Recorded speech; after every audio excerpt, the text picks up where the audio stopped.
First thing is just, for me, it's an honor to have Bobby back here.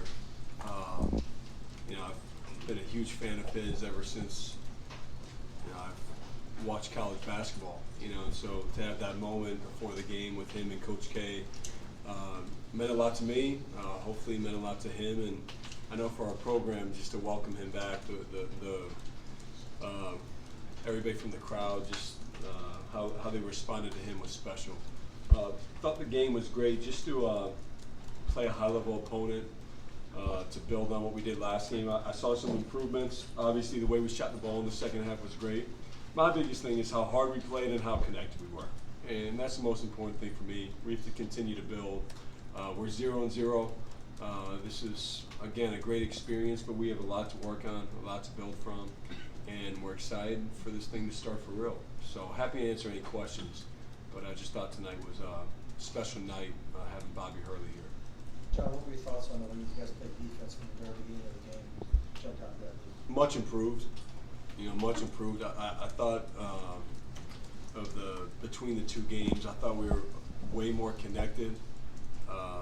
We made some switches from some things I didn't like. I didn't think I coached them as well as I could have in that first game with how we were playing ball screen defense and just our pickup. I thought we were just soft overall.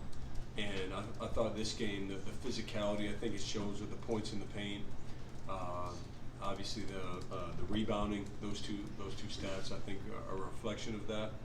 And then they just busted their butts. So even when you're maybe missing a coverage or the technique isn't perfect, you can make up for some things if you're just, giving it everything you have, which I thought we did. Which I thought we did tonight. Yeah, Jon, just to mention, you followed up on talking about the second half shooting, and you were impressed by that. But the fact that you guys were up by 16 as the first half without the three-point shot necessarily falling, what does that say about the offensive versatility of this group and their ability to sort of grind it out when this is? Well, I thought, we approached these two games hoping not to call a ton. That wasn't the goal to execute. My biggest goal was to challenge our guys to learn how to play and continue how to play. So when the possession, we push on everything, but when we push and something's not there right away, how can we continue to break down the defense, go on to our after actions, continue to play basketball? I thought we did a good job in the first half. I was just telling them good shots, and continue to go to the boards and continue to shoot the right ones.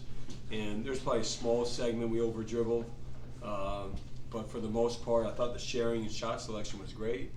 And I just believe with our shooting on this team, it's only a matter of time. And I don't know if it's going to be, the second 15 or 23, but you do feel like you have a chance to make some shots with this group.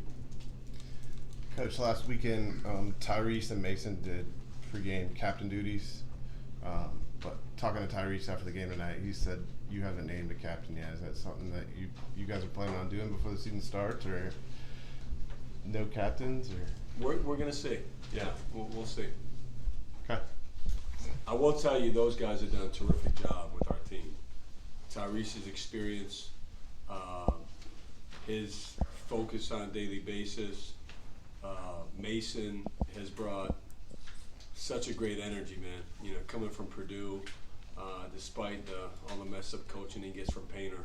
Besides that, he's just being in that program though. He's wired in such a winning way. His energy, he's so secure. He's helped our young guys. He's been so good for us.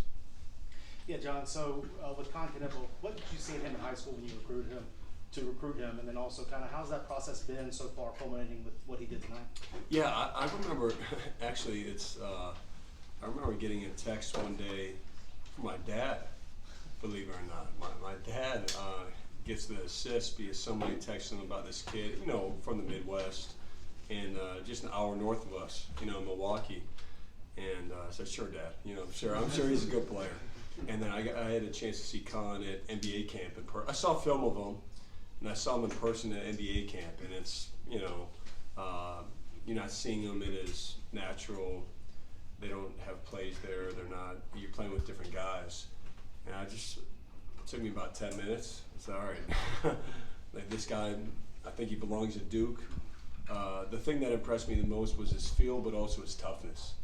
And that's what's jumped up the page to us as a staff, watching him, coaching him every single day. He's tough, he's great feel, and of course his skill set is high level.